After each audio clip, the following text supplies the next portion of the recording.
We're on Reish Nun Bet, the second paragraph on the page, the first full paragraph, which is the second paragraph on the page, starting with the word ve'ata. Okay? What is the book? The book is a discourse on Jewish ethics. I think that's probably why it was billed as Jewish living. And there are attributes called midot in Hebrew, which are discussed usually in pairs of positive and negative, one chapter after the next. Although this very last chapter of the book is dedicated to Yirat Shamayim, the fear of God, the awe of God, being aware of God on a regular basis in our lives in the most grandiose and also most mundane ways. And most recently in the book, he's been talking about the Jewish teachings on the soul. 3 levels of the soul, although there are 5, but he discusses 3: neshama, ruach, and nefesh. Going the opposite way, nefesh is that part of the soul which is generally associated with our physiological bodily functions. Ruach is associated more with the plane of emotion, and neshama with that of intellect. There are different ways of explaining this in more detail. This author does it a bit differently than most of the other works that I've seen. And from what I understand, from what we read, it basically presents the position that the nefesh and the ruach are, let's say, lower, are like not only lower, but lowly levels of soul, which lead one to indulgence in either physicality or in negative type of attributes, the nefesh being the former and the ruach being the latter. And if a person puts too much emphasis on the physical and the emotional plane of his existence, then he's going to be indulging the nefesh and the ruach, and that's going to take him and also his neshama to a bad place, spiritually speaking. As opposed to the 2 levels of soul, nefesh and ruach, neshama is that of intellect, and that was given to us by God to achieve mastery over ourselves and over the entire world. And he elaborates on proofs for all of that. But after setting up the stage in that way, it makes the obvious conclusion, which is therefore that we should be spending our energies and dedicating our talents to developing the neshama, the intellect. And that will bring the nefesh and the ruach to God, as opposed to focusing on the nefesh and the ruach, which would bring the neshama down into the indulgences of this world, whether it be physical or emotional. Things having to do with pride and arrogance, and would be associated with the ruach. But after all that, he went into a very long elaboration about the beauty and the quality and the character and the intelligence and the all-inclusiveness and the scintillating brilliance of the neshama. And when a person considers how wonderfully great and grandiose the neshama is, it gives a person a feeling much more of responsibility to harness and to utilize and to develop that aspect of ourselves. That's more or less where we left off. Yeah. So continuing on Reish Nun Bet, the paragraph starting with the word va'ata. Now, that's what va'ata means. Now, Shema chochma mufla. Listen to very wondrous wisdom. Kamo she'elokim elyon u'moishel al ha'adam val kol ha'olam lamala u'lamata. Just as God, who is on high, rules over mankind and over all of creation, below and above, below terrestrial, above celestial, or below might be physical, to the widest expanses of the universe, and above would be the metaphysical, spiritual realm. Just as God rules over all of that, ken ha'adam kol es sheyaseh ratzon boro, so too is true regarding mankind, as long as she is doing the will of God. And in this way, maybe he'll elaborate on this further, but in this way, he's clearly intending to say that this is one of the ways, and perhaps the main way, in which we were created in the image of God. How were human beings created in the image of God? God has no physical form, God has no appearance, and we are physical with an appearance. In what way were we created in the image of God? Soul. Given independence. Soul, okay? The soul involves free will, independence. Yeah, very good. He's suggesting here something which includes both of that and might be transcended as well, which is that Just as God is the ruler over everything, so too our being having created in the image of God gives us the ability to rule over everything.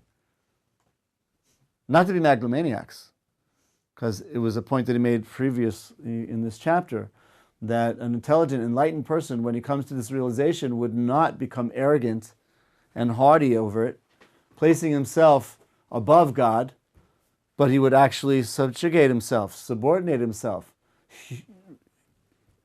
humble himself before God, who imparted within him this ability. And that's really, that's really at the pinnacle of this point, because we can use all of these God-given talents of ours to assume the divine and place man at the head of creation, pushing God out of the picture. That's what human intelligence can do. It's intended to do that. Free will. Who said free will? I think I said free will. Yeah, I think you said independence. Yeah.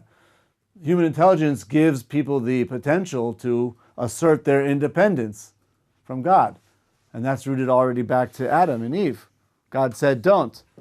And they said, no, we will do. And they did. Right?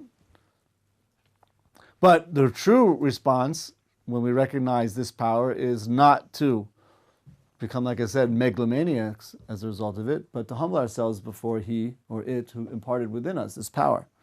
And in the Hebrew, right, that God created mankind is B'Tselem Elokim.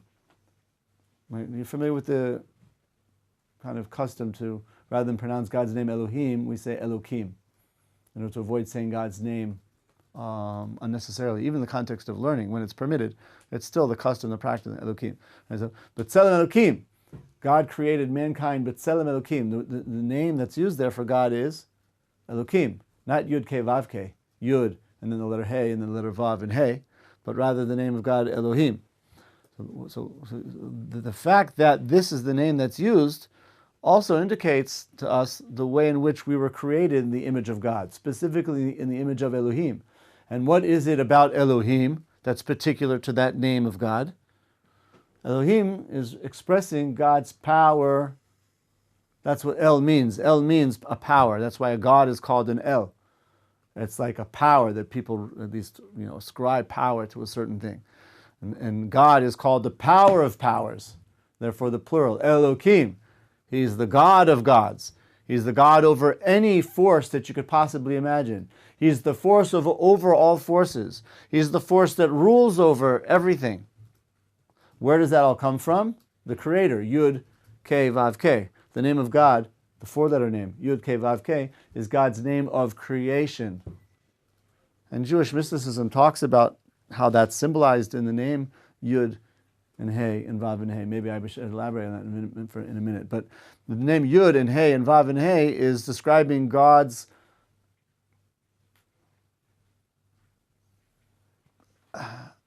attribute of creator. Why do I say that? Because no name can describe God's essence. It's beyond our comprehension. It's absolutely infinite, beyond any quantification.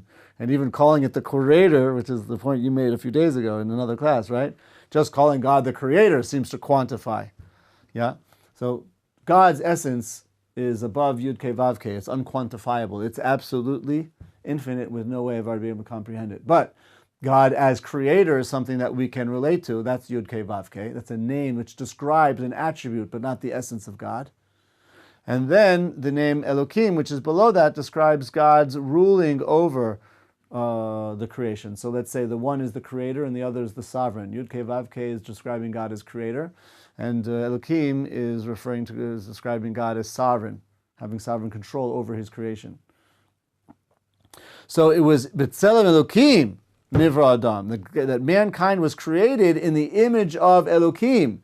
Just as Elokim describes God's ability to rule over the creation, that power was given by God to man to rule over creation as well. And it is that way that we're created in the image of God.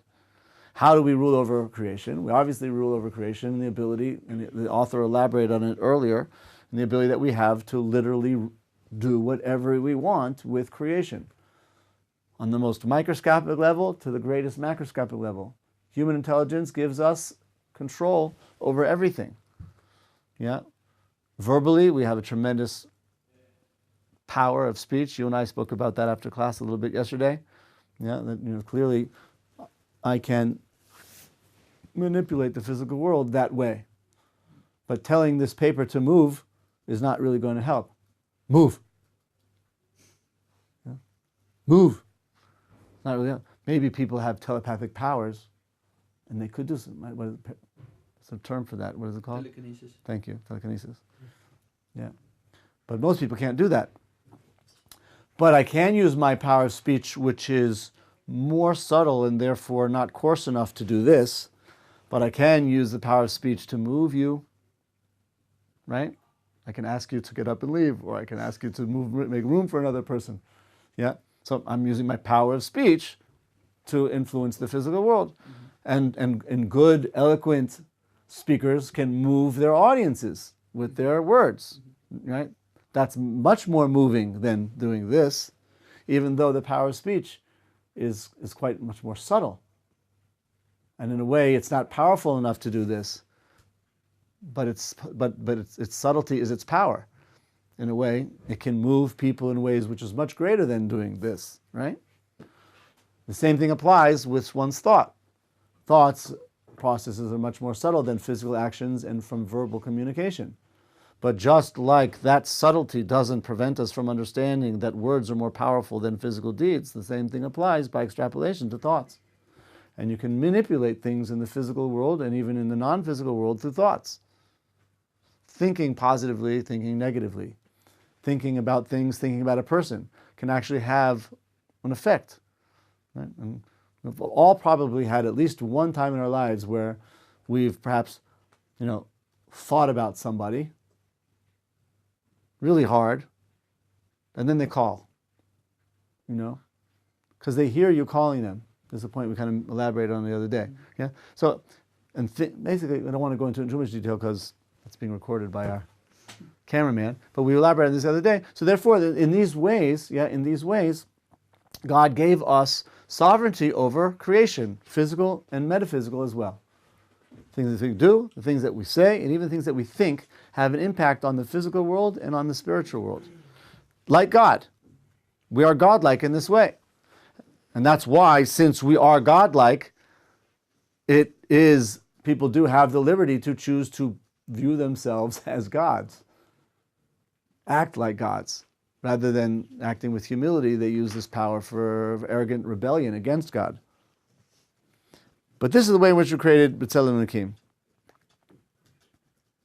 I don't think I will elaborate right now on the way in which the name of God, Yud, K, Vav, K, corresponds to God's power of creation. Let's leave that maybe some other time. But going back to our text here, kind of about a quarter way through the paragraph, Kila Moshe Elav Shalom, regarding Moses, Omar HaKadosh Baruch Hu, B'Maaseh HaEgel, God said to Moses regarding the making of the golden calf, Heref mimeni vashmidem. Stop pleading on their behalf, Moshe. Leave me alone. Let me destroy them. Yeah. What does he want to say from this? He doesn't say, maybe he'll get to it later, but maybe the point is, you see that ultimately Moshe wouldn't let him go. He wouldn't let him do it. So in this respect, Moshe had control not only over creation, but over God himself. Moshe prevented God from destroying the people through his power of speech. No, God, you will not do that. We find Avram also went into negotiations with God in order to save Sodom. Yeah, if there are 50, 45, 40, 30, 20, 10. Is it control or is it influence? Well, if he influences to a certain extent, that's control. He's exerting some control over God. Of course, it doesn't mean that Moshe has control over God. But asserting influence is also a degree of control. I accept your qualification. It's more accurate. Maybe I was exaggerating, and you're very careful with words. So I accept your point, yeah. But we find that Jewish teachings say, Tzaddik goes there, v'kadosh baruch hu mekayim. A tzaddik decrees, and God does. Whatever you say, Moshe, I'll do it. In other words, the implication That is, sounds like control. yeah, that the people have, righteous people who are connected enough to God can actually force God's hand by saying, yes, this person will be healed. And God says, okay. Healed. Tzaddik goes there, Kadosh Baruch Hu Mekayim. Umase Korach Bola Haaretz Oisam V'Eskol Asher Lahem. Regarding the whole story with Korach when he competed with Moshe and Aaron for the leadership of the Jewish people, ultimately the earth opened up and swallowed he and his cohorts. Kol Asher Lahem Al Piv. All of this was done according to the mouth of Moshe. Yes?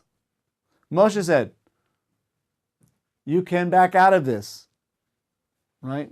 We can just forget about the fight, make peace, and act like it never happened. But if you keep pushing this rebellion, yes, you're going to force, you're going to force me to bring God into the fight.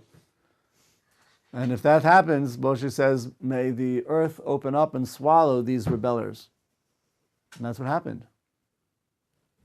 I think that's his point, is that Moshe controlled the world. His verbally was able. Ve'Eliyahu zechor latov nishba shelo hiyeh talu motar ki'im lefi devaroi. And Elijah the prophet, may his memory be remembered for good, he swore, took an oath, that there should no rain, nor should there be any dew, except by his word.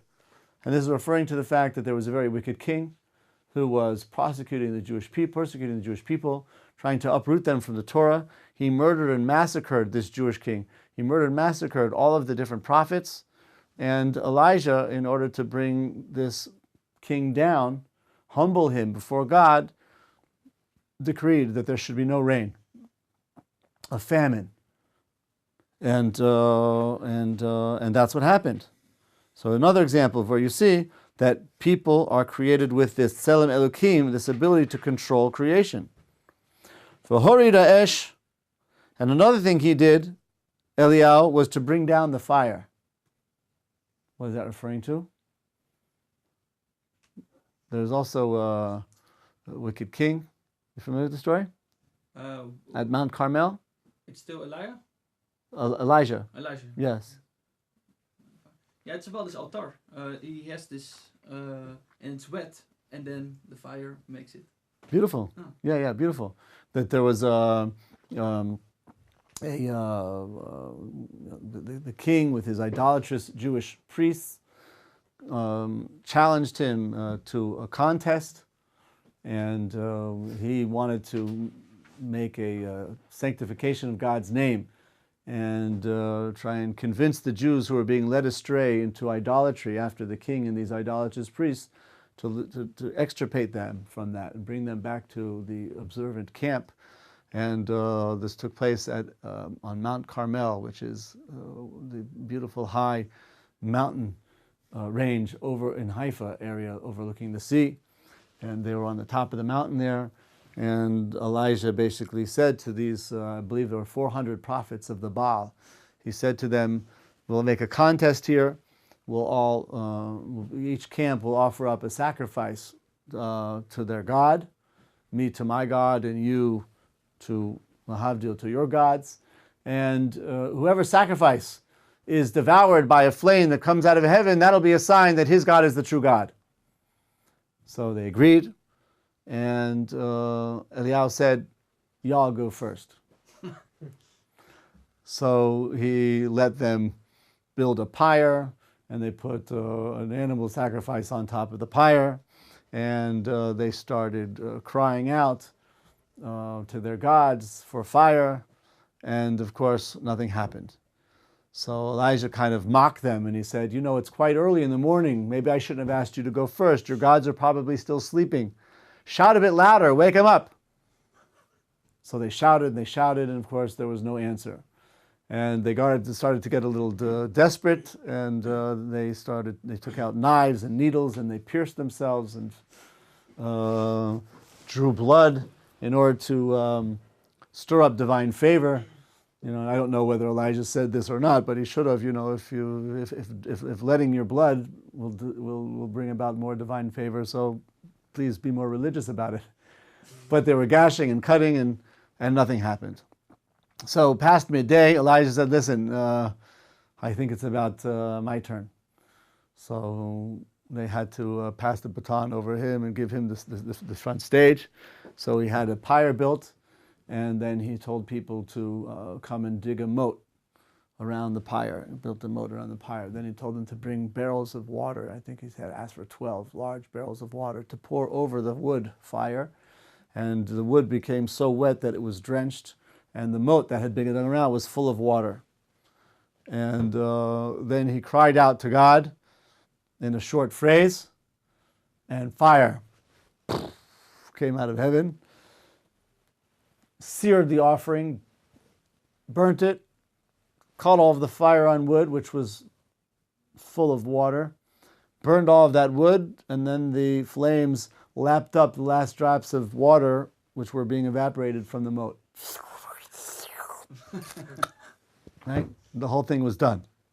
And at that point, earlier the prophet had said to the Jewish people who were there witnessing this whole contest, he said, "How long will you keep straddling the fence?" Literally. That phrase, straddling the fence, comes from the verse. Yeah. Until when will you be straddling the fence?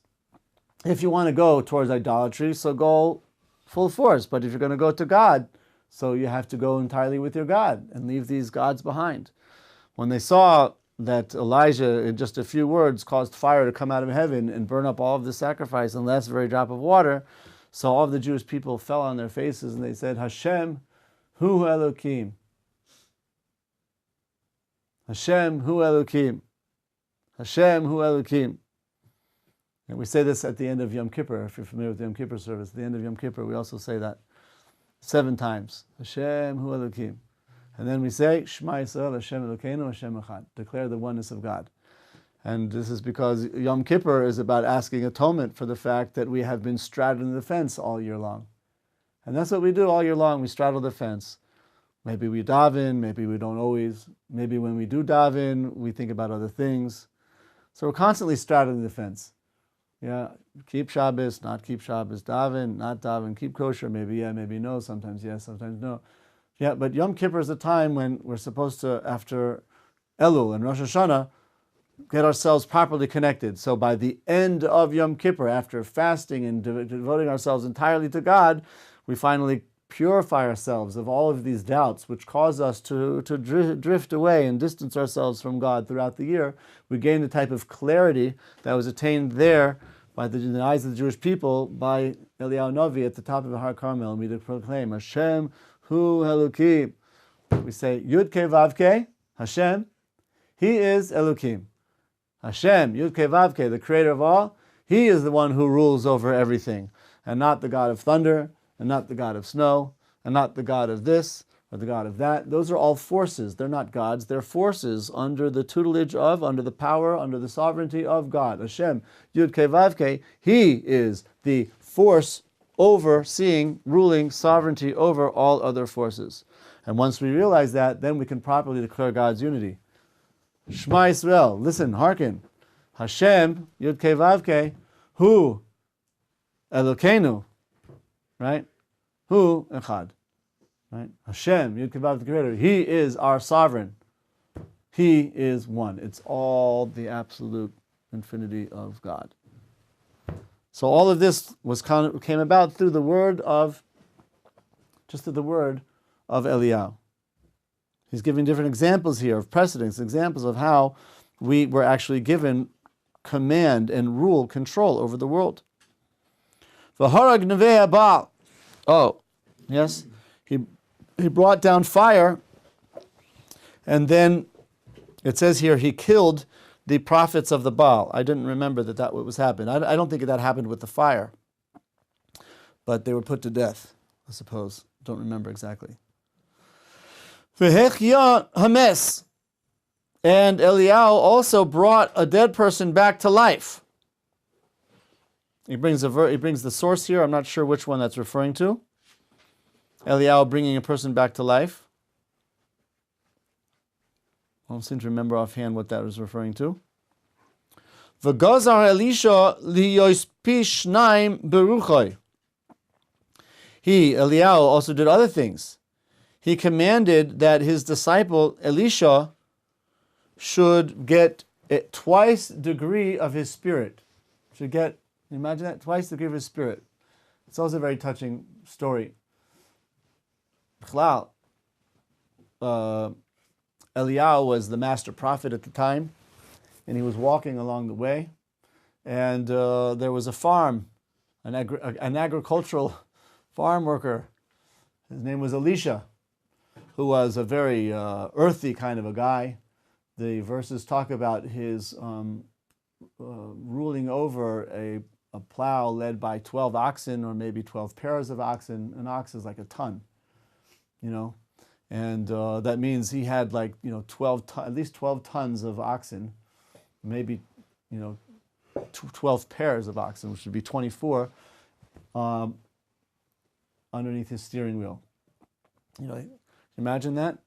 You had a huge platform with iron rudders that were pulled forward by the oxen, and he's got like 12 strands of reins of these oxen like this. Can you imagine that? And he's navigating this apparatus through a huge field and plowing it. Why 12? So make it very wide. He's riding on top of this thing. I mean, imagine how much power he's got underneath his thing. And then he turns the whole thing around. Right, and goes the other way. 12 huge furrows at a time. Ox right? power. Yeah, ox power. Yeah, exactly. It was serious. It was serious. So you got to be a pretty strong guy to be able to do that type of a work. Okay? So Eliyahu, the prophet, goes walking by the country road, and Elisha sees him, and he sees this ball of fire. He sees this prophet that's just illuminating with light. He lets go of the reins. He jumps off the plow, and from that moment on, he dedicates himself entirely to God and to Eliyahu the prophet, and he becomes his disciple. Imagine what happened. The oxen start becoming intertangled, and the whole rope's a thing, and the plow probably breaks apart, and the whole thing is just left like that. Just left work. He left the plow. He just let it all go. He just let it all go. Yeah, and he cleaved himself to Elisha the prophet, and you're talking about an earthy guy who just had this complete change.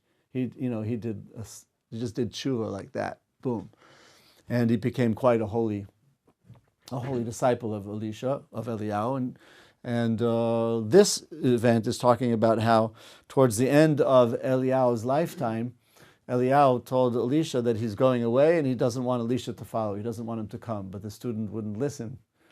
He followed his rabbi. He followed the prophet nonetheless. And as they were going along, there were in those times academies of prophecy.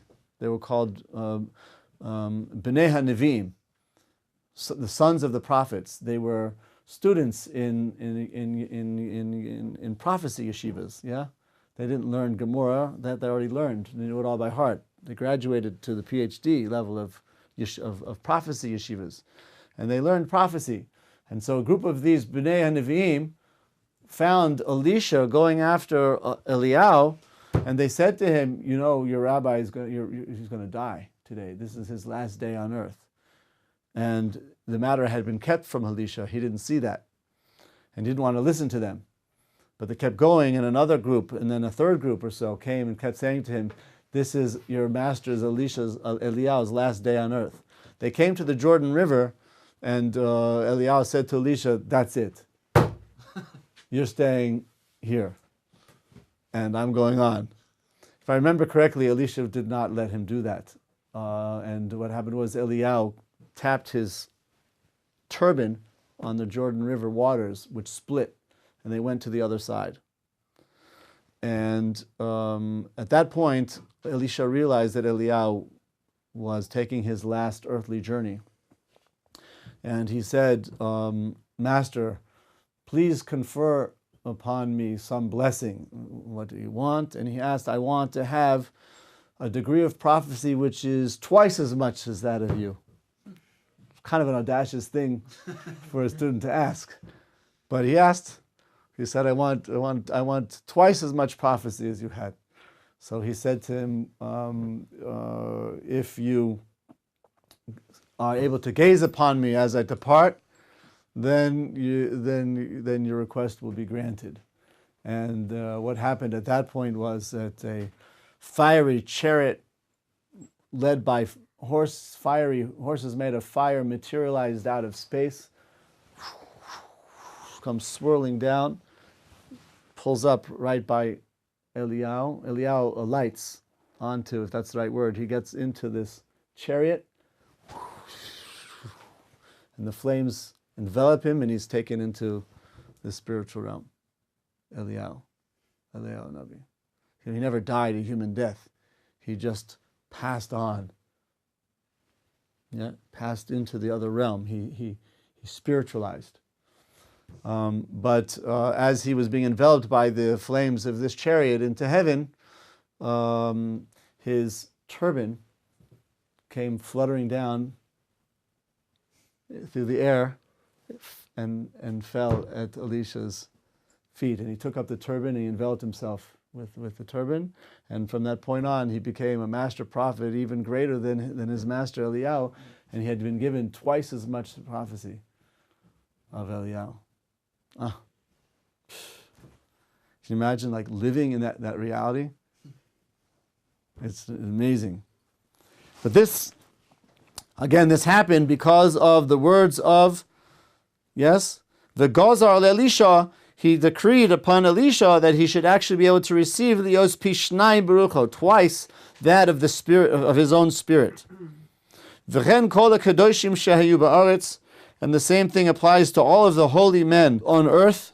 Hayu moshlim lamala ulamata, they had rule and sovereignty on high and also below.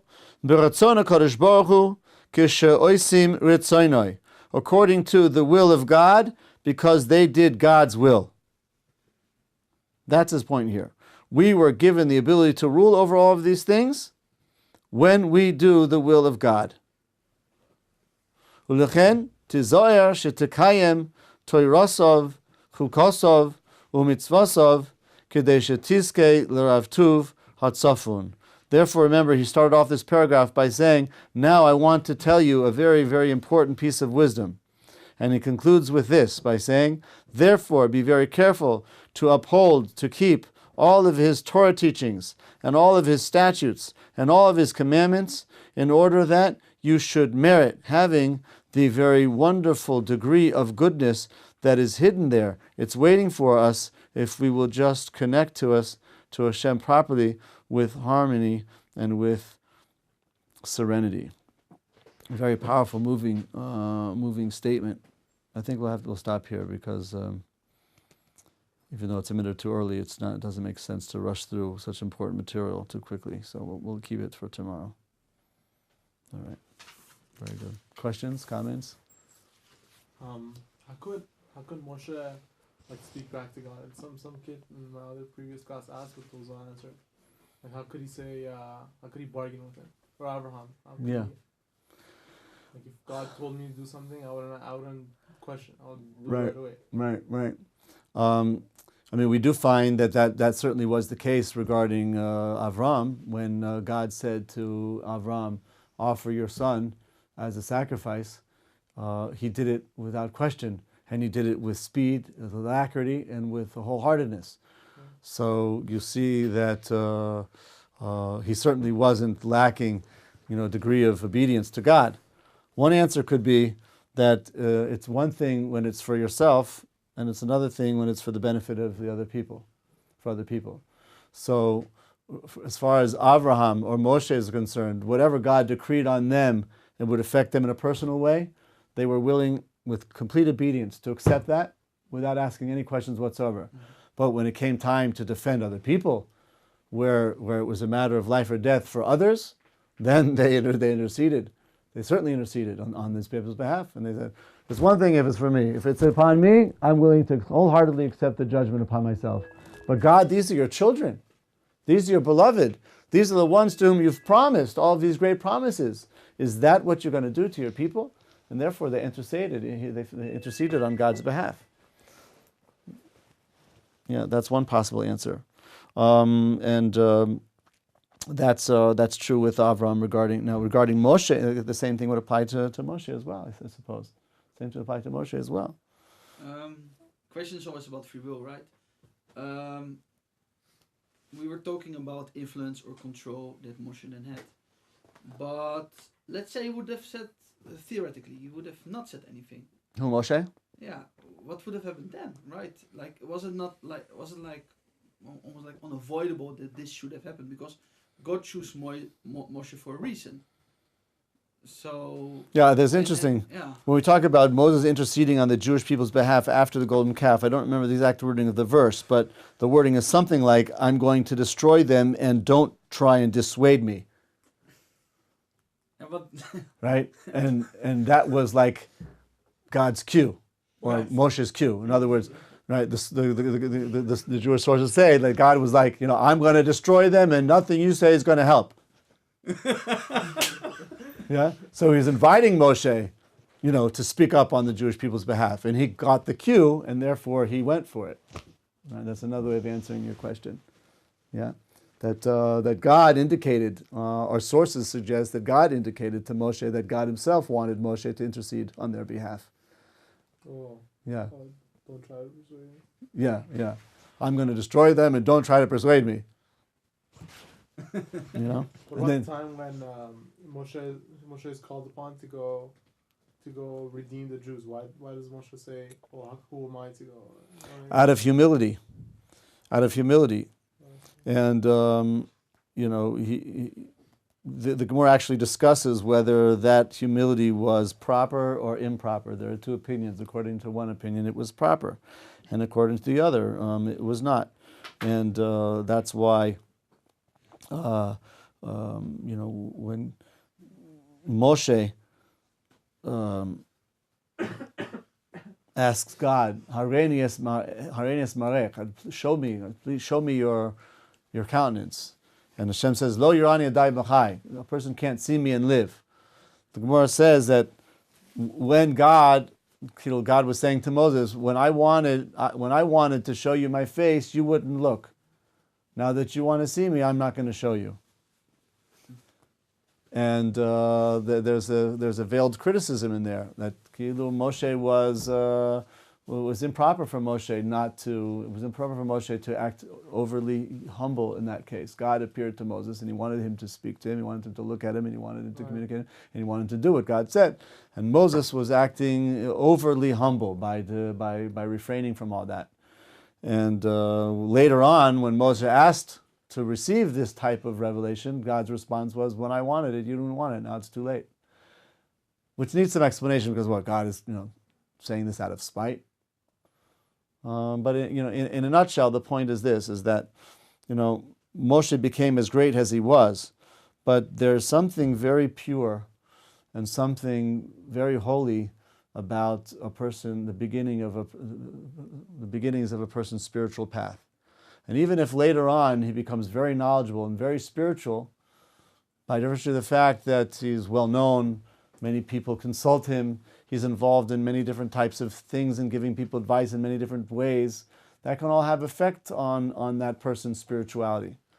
And in a certain way, like a Baal Tshuva at the very beginning of his path, or a person who's converting to Judaism at the very beginning of his path, has a very, very high degree of holiness, a very, very high degree of spirituality. And God shows himself to people at that point in ways which they won't be able to expect to see later. And therefore, when, in this spiritual game of hide and seek, when God goes like peekaboo at the very beginning, it's worth looking at because you're not guaranteed to see it later. God's helping you. He's giving you a piece of candy like a child. He says, "Here, take this. Just take your first step." But once the kid starts walking, you never see a parent say, "Oh, wow, you walked to school today? Here, take a piece of candy." He's 12 years old, of course. He should be running to school, right? But when he's a kid, the parent takes out the candy, right? Take your first step. So you got to take that candy now when God's offering it to us, because you can't rely on getting it later. Yeah. All right.